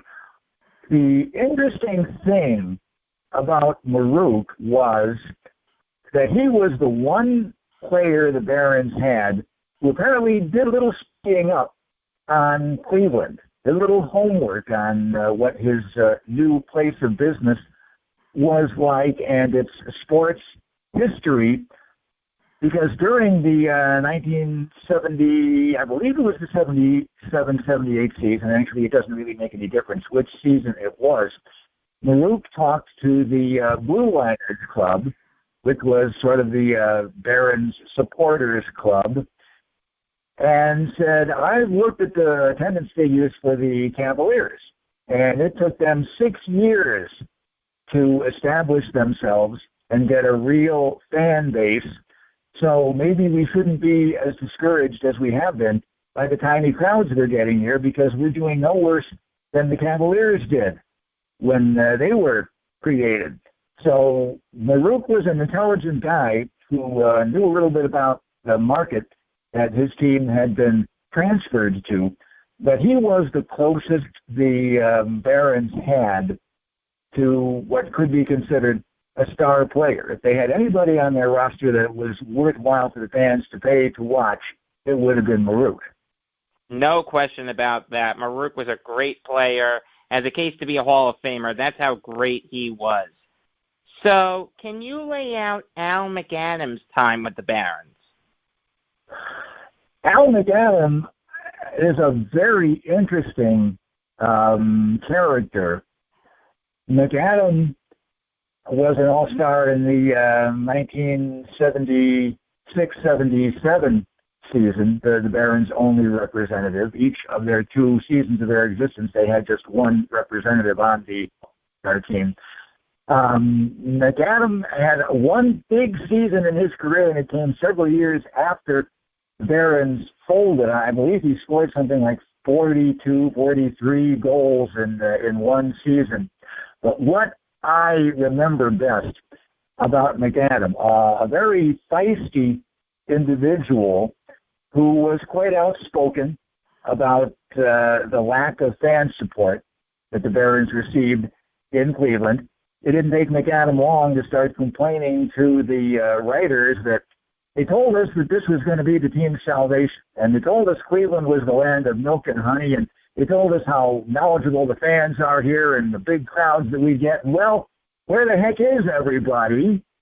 And he made no secret of the fact that he didn't like playing in front of these small crowds. They played in front of small crowds in Oakland, and they thought things would be different in Cleveland.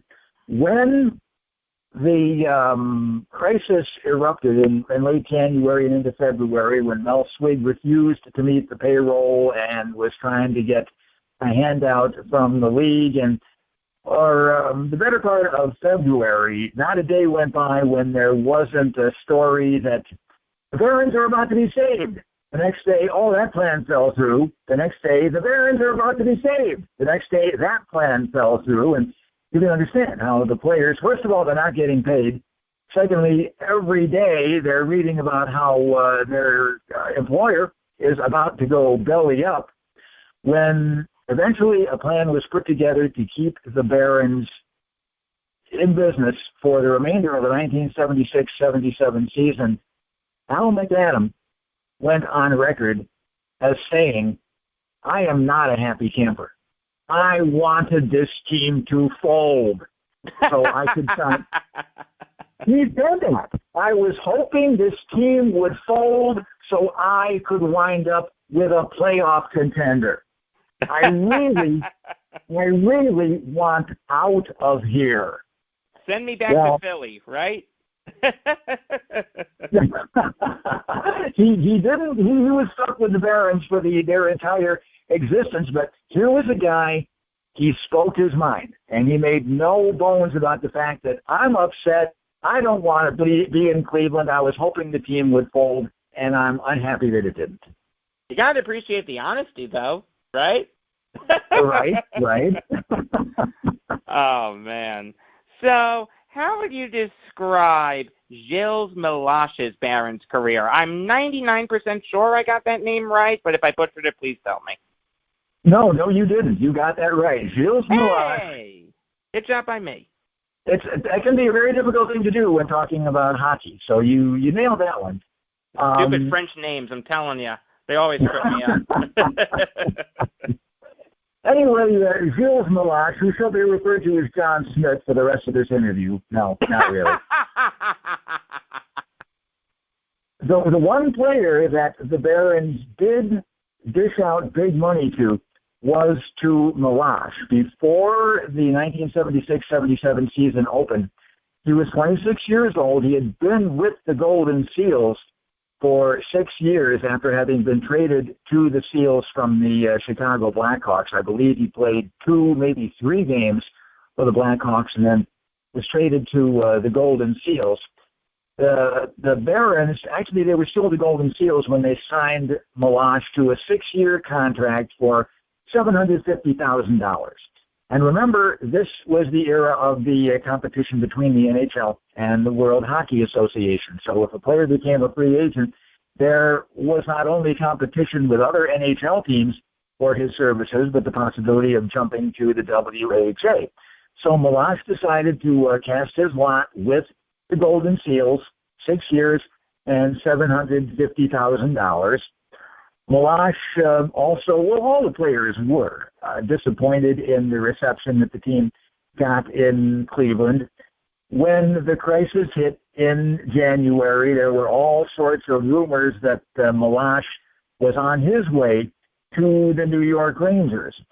Now, the big controversy during this crisis, and when I refer to the crisis, I'm talking about the point in January of 77 and February of 77, when Swig was not meeting the payroll and was begging for money from the NHL, and nobody knew if the team was going to continue till the end of the season or was going to fold, and if it folded, would the players be subjected to a dispersal draft, or would they become free agents? The players said they're going to be free agents, and Alan Eagleson, the president of the Players Union, backed them up, and the league said simply, no way.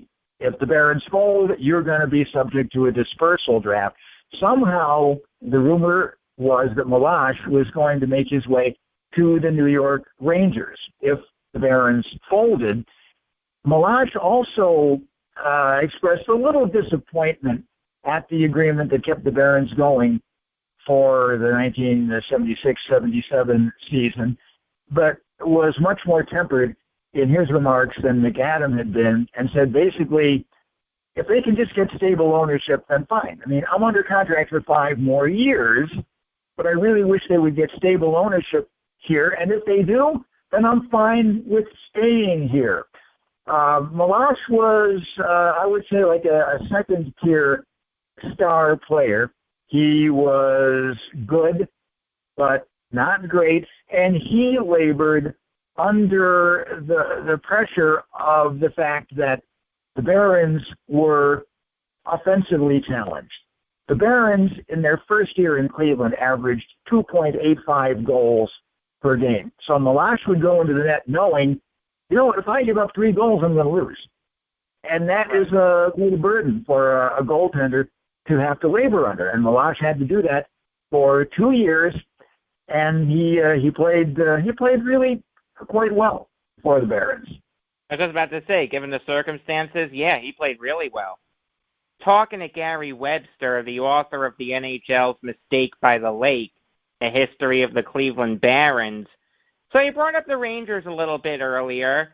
They actually do factor into this story pretty well because one of their Hall of Famers was a GM for the Barons. What can you tell us about Harry Howell? Harry Howell's playing career had ended very shortly before he joined the Golden Seals front office. His last team, I believe, had been Calgary of the World Hockey Association. So he was a guy who was only like a year away from lacing it up and getting out there on the ice. He obviously thus did not bring a lot of experience to the position. When Bill McCreary was fired in January, Howell became the de facto general manager and did the best he could to try to obtain talent to bolster the roster. The Barons kept telling everybody how good their team was, and just improvement from the guys that we have should be sufficient to get us into playoff contention. When Howell became the general manager under contract to the Gund brothers for the 77-78 season, he knew the team didn't have enough talent to compete at the level that was going to be required to start putting people in the seats. It was not, though, until January of 1978 that the shackles were taken off of Howell. In a nutshell, there was a very strange agreement that was reached when George Gund III and Gordon bought the Barons in the summer of 1978, or 77, excuse me. And the local media had a really hard time trying to explain how this arrangement was arrived at, but the arrangement said that the Gund brothers could not spend their own money on their team without the approval of the president of the Richfield Coliseum. Not only that, but Harry Howell, as general manager, could not make any kind of personnel moves without the approval of the president of the Coliseum. What sense that makes, I really don't know.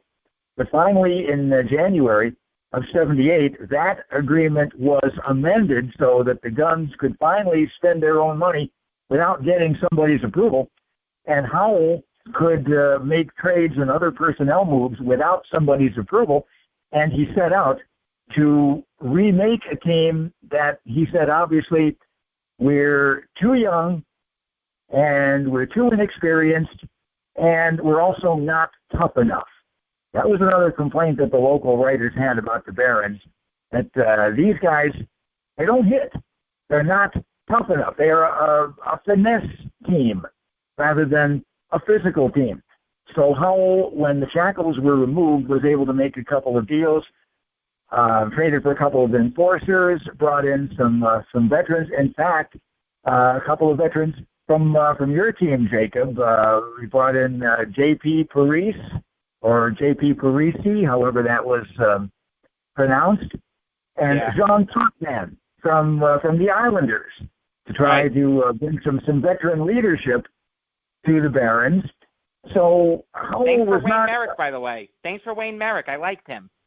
Oh, you're very young. Well, yeah, Merrick did go to the Islanders in one of those deals. Merrick was another one of the Barons who just wasn't producing here. He had produced in Oakland, but was not producing here, and wound up going in one of Howell's deals, in that case, to the Islanders. And the guys that Howell brought in did lead the Barons on a very brief spurt. How brief? Well, how about like 8 games? They won 5 out of 8. So that shows you what a miserable team the Barons were, that a streak of 5 wins in 8 games was considered a hot streak. And then, after that, they promptly went 6 weeks without winning a game.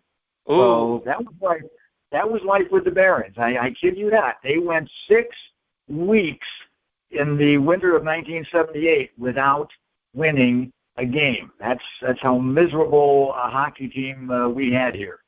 That's all right. I sat through some bad Islanders seasons, so we were in the same boat.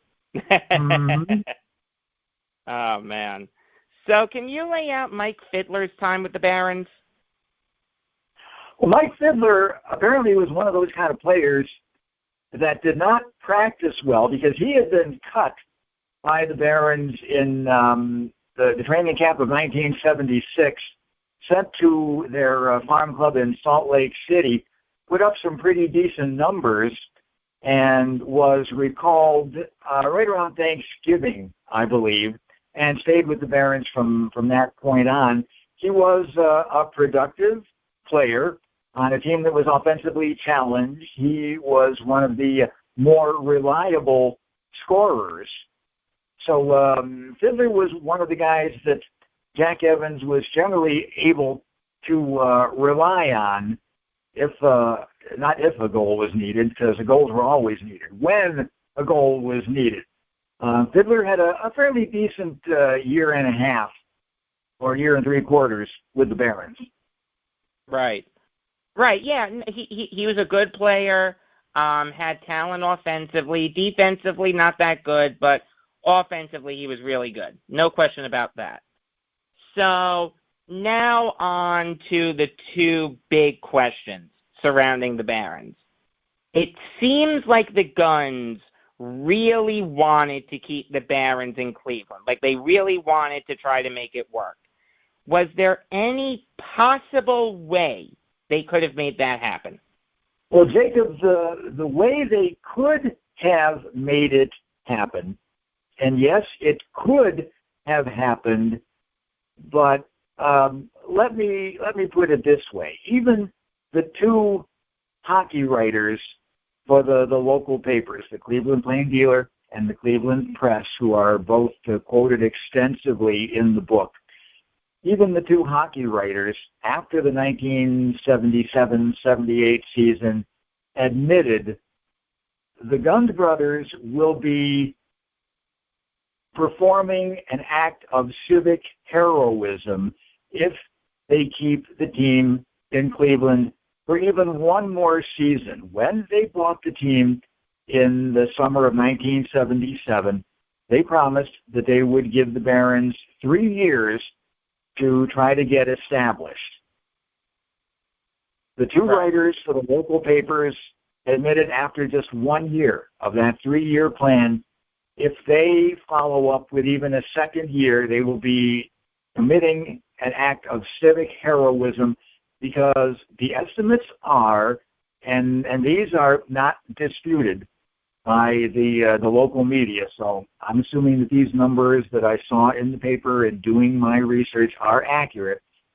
The Guns brothers lost between $3 and $3.5 million operating the Barons in 1977, 78. Ooh. The way, and keep in mind now, this is 45 years ago, when the money in sports was not what it is today. So yes, there is a way that the Gund brothers could have kept the Barons in Cleveland if they would have been willing to lose potentially another possibly $7 million by keeping the team in Cleveland for 2 more years and fulfilling that promise of we'll give it 3 years.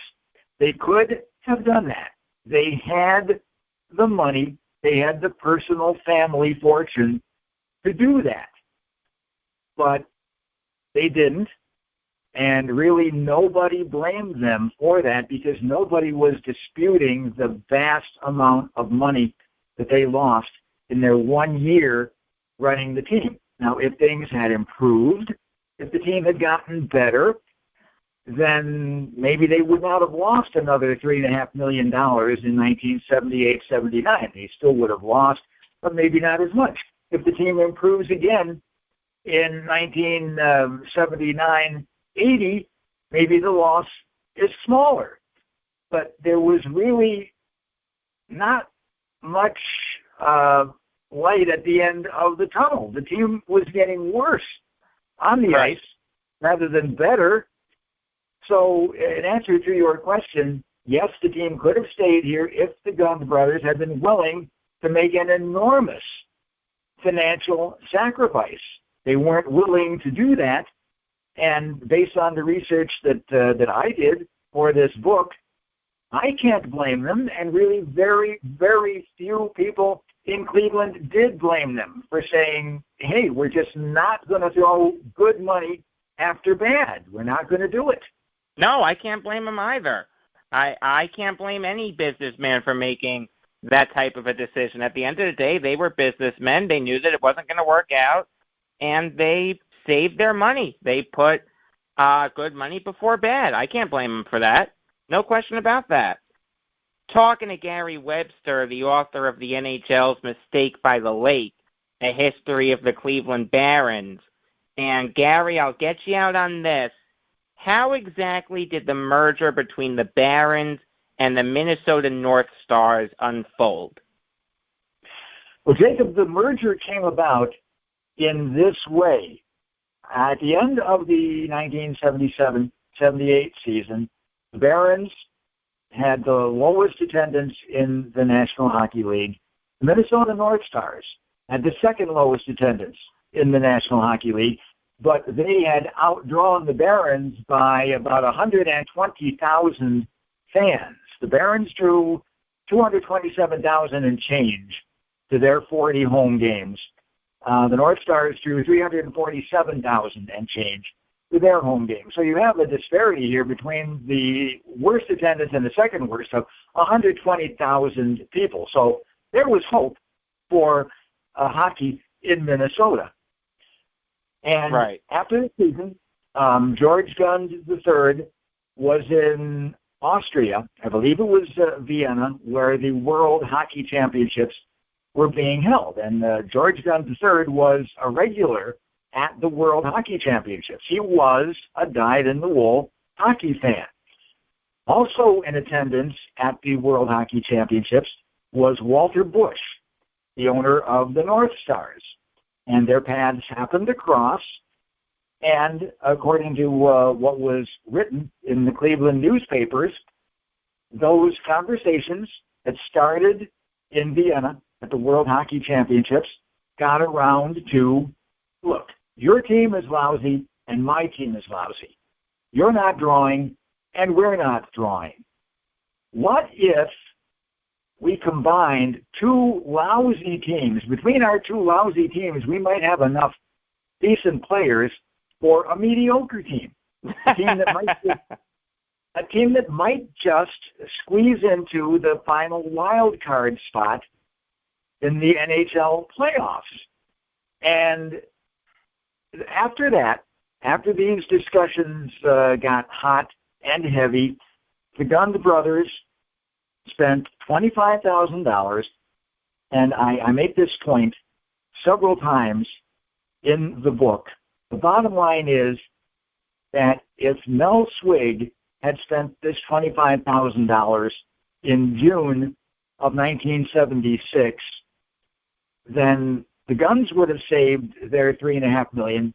Swig would have saved the $2+ million that he lost operating the Barons, all for an expenditure of $25,000. The Guns spent that money on a marketing survey to find out just how many hockey fans are there in northeastern Ohio. And the survey said, in a nutshell, without getting into all kinds of numbers and technicalities, the survey said there just aren't enough people who care about hockey in northeastern Ohio to support an NHL team. There just aren't enough. So once this became known, then the Gunn brothers and Walter Bush put their heads together and said, let's see if we can get the Board of Governors to agree to a merger of our two teams. The team will be based in Minneapolis. The Gunn brothers would buy 85% interest in the Minnesota North Stars. And that's how it happened. They went to the summer meeting of the Board of Governors, laid out the plan, which was unprecedented in the National Hockey League history. No two teams had ever been merged before. The Board of Governors, boy, were they ever happy to be rid of the headache that was the Oakland/Cleveland franchise. The Board of Governors absolutely believed that there was much better potential for success in Minneapolis-St. Paul than there was in Cleveland. So there was no opposition, or at least none that I was able to detect in my research, no opposition to the merger, no opposition to the team being based in Minneapolis, and no opposition to the end of the Cleveland/Oakland franchise, which came to an end on June 14th, 1978. The Barons merged with the North Stars, and the Cleveland Barons were no more. And believe me, there were no crocodile tears shed in northeastern Ohio at the demise of them. I was going to say, every year on that day, do you play taps outside your front door?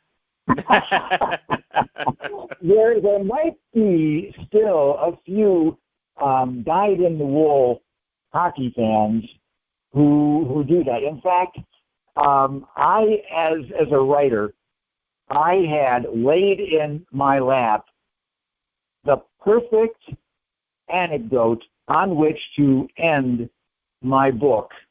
And since you bring up, jokingly, but you bring up, does anybody, wear a black armband or play taps on June 14th every year to commemorate the passing of the Barons?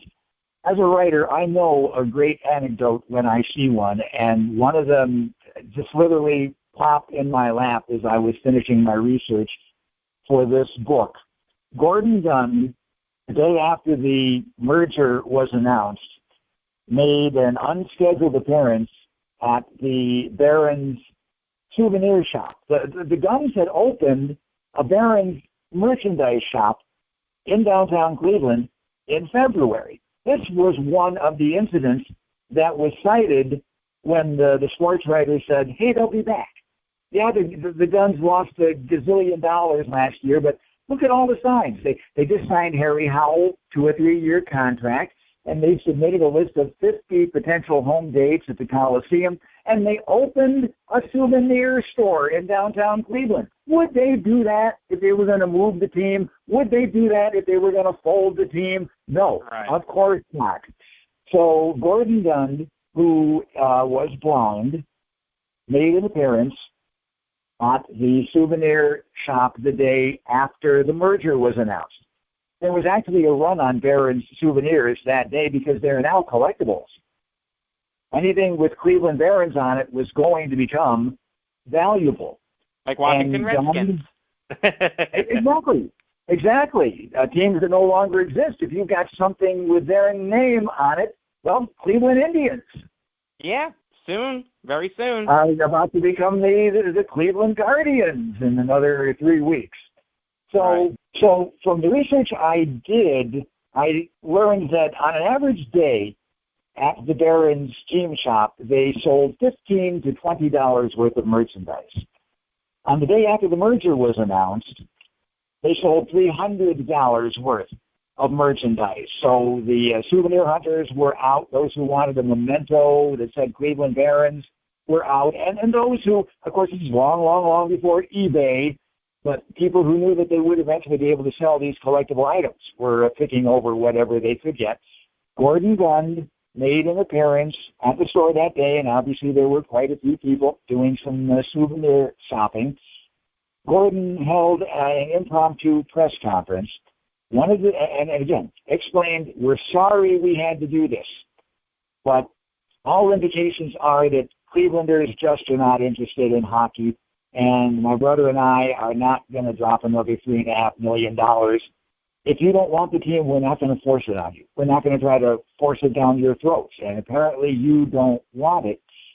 One of the people who was in the souvenir shop on this day was a lady named Marcia Slaby, who was the editor of the unofficial Barons newsletter. This was not a team-sanctioned publication. Marcia Slaby ran the Barons newsletter on her own.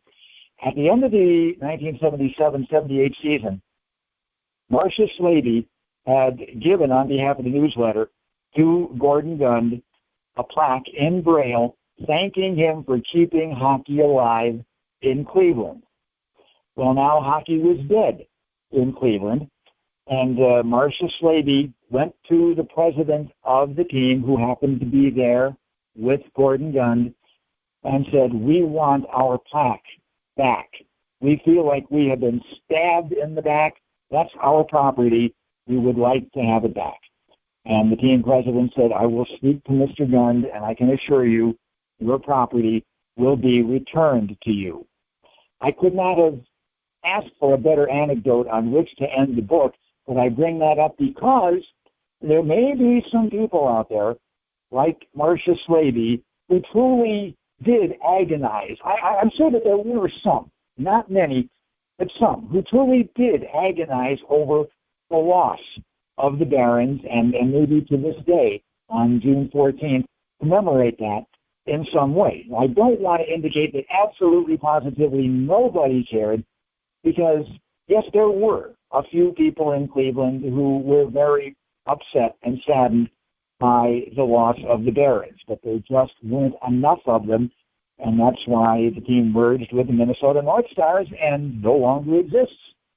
All right, Gary, thank you so much for your time. I really appreciate it. It's my pleasure, Jacob. Thank you. All right, that was Gary Webster. His book is The NHL's Mistake by the Lake, A History of the Cleveland Barons. Thanks for listening. Here comes the outro. Thanks for the plug, Jacob from the past. It does mean a lot. New York Yankees show comes your way tonight. Let me tell ya, I'm gonna go off. This is gonna be a Yankees show unlike any other. Regular episodes of the Jacob Valk Show come your way every weekday afternoon. I'm not going to give you a show on Thursday, though, because it is Yom Kippur. Thank you in advance for your understanding. Until next time, I'm Jacob Valk, and always remember, if you disagree with me, you're wrong.